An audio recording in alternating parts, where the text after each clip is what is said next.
নমস্কার, আমি সঙ্গমিত্রা। আমার এই সহজ রান্না চ্যানেলে আপনাদের সবাইকে স্বাগত। আজ আমি রান্না করছি দারুণ স্বাদের ডিম দিয়ে ফুলকপির তরকারি। আপনারা খুব সহজেই বাড়িতে বানিয়ে নিতে পারেন এই রেসিপিটি। আপনাদের যদি এই রেসিপিটি ভালো লাগে তাহলে লাইক এবং শেয়ার করবেন, আর রেসিপিটি কেমন হয়েছে কমেন্ট করে জানাবেন। আরও নতুন নতুন রেসিপি পাওয়ার জন্য চ্যানেলটিকে অবশ্যই সাবস্ক্রাইব করবেন। ধন্যবাদ। কড়াইতে সর্ষের তেল বসিয়েছি, তেলটা গরম হয়ে গিয়েছে। এর মধ্যে দিয়ে দিচ্ছি সামান্য একটু নুন, সামান্য একটু হলুদ গুঁড়ো আর সামান্য একটু লঙ্কা গুঁড়ো। নুন, হলুদ গুঁড়ো, লঙ্কার গুঁড়ো ভালো করে মিশিয়ে নেব তেলের সঙ্গে। মিশিয়ে নিয়েছি।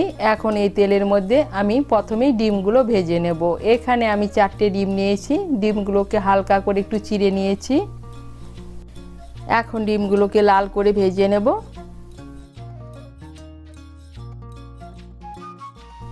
ডিমগুলোকে লাল করে ভেজে নিয়েছি। এখন আমি ডিমগুলোকে তুলে নিচ্ছি। এই তেলের মধ্যে আলুগুলো ভেজে নেব। এখানে আমি 2টো মাঝারি সাইজের আলু সেদ্ধ করে টুকরো করে কেটে নিয়েছি। এর মধ্যে দিয়ে দিচ্ছি সামান্য একটু নুন আর সামান্য একটু হলুদ গুঁড়ো। নুন আর হলুদ গুঁড়ো মিশিয়ে নিয়ে আলুর টুকরোগুলোকেও লাল করে ভেজে নেব।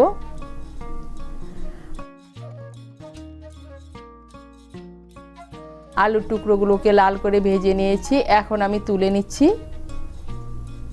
ডিম আর আলু ভাজার পর কড়াইতে যে তেল আছে, এই তেলের মধ্যে আমি রান্নাটা করব।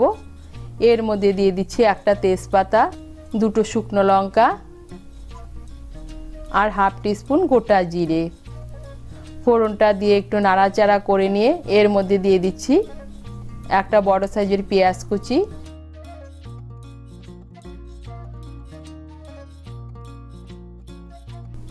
পেঁয়াজ কুচিটাকে মিশিয়ে নেব। মিশিয়ে নিয়ে পেঁয়াজ কুচিটাকে লাল করে ভেজে নেব।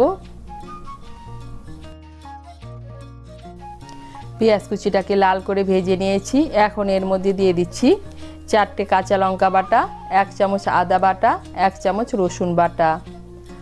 আদা, কাঁচা লঙ্কা আর রসুন বাটাটাকে মিশিয়ে নিয়ে একটু ভেজে নেব।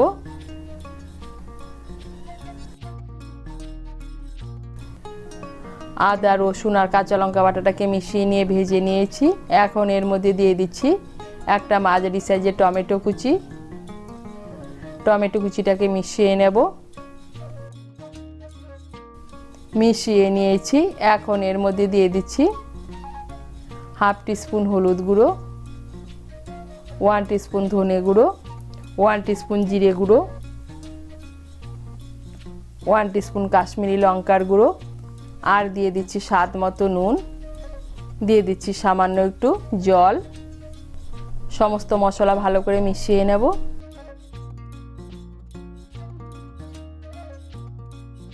মিশিয়ে নিয়েছি। এখন দিয়ে দিচ্ছি বেশ খানিকটা ধনেপাতা কুচি। ধনেপাতা কুচিটাকে মিশিয়ে নিয়ে মশলাটাকে ভালো করে কষিয়ে নেব। মশলাটাকে ভালো করে কষিয়ে নিয়েছি। এই দেখুন মশলার থেকে তেল ছেড়ে দিয়েছে, তার মানে মশলাটা ভালো করে কষানো হয়ে গিয়েছে।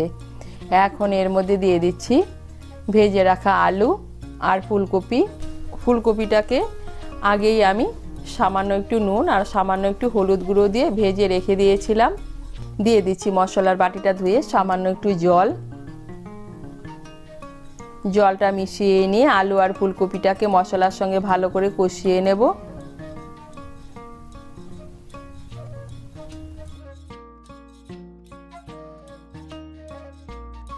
আলু আর ফুলকপিটাকে মশলার সঙ্গে ভালো করে কষিয়ে নিয়েছি। এখন এর মধ্যে দিয়ে দিচ্ছি জল। আপনারা যেরকম ঝোল খাবেন সেই অনুযায়ী জল দেবেন। আমি এর মধ্যে 2 কাপ গরম জল দিচ্ছি। জলটাকে মিশিয়ে নেব।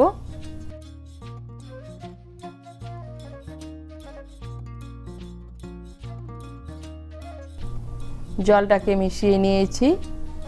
এখন আঁচটাকে মিডিয়াম করে 10 মিনিটের জন্য ঢেকে দেব।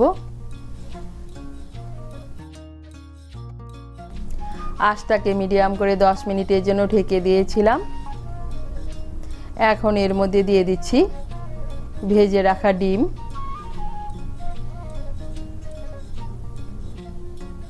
আর দিয়ে দিচ্ছি হাফ টিস্পুন গরম মশলার গুঁড়ো।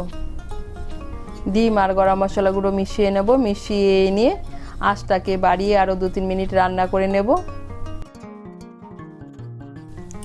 আঁচটাকে বাড়িয়ে আরও 2 মিনিটের মতো রান্না করে নিয়েছি। আর তৈরি হয়ে গেল ডিম দিয়ে ফুলকপির তরকারি।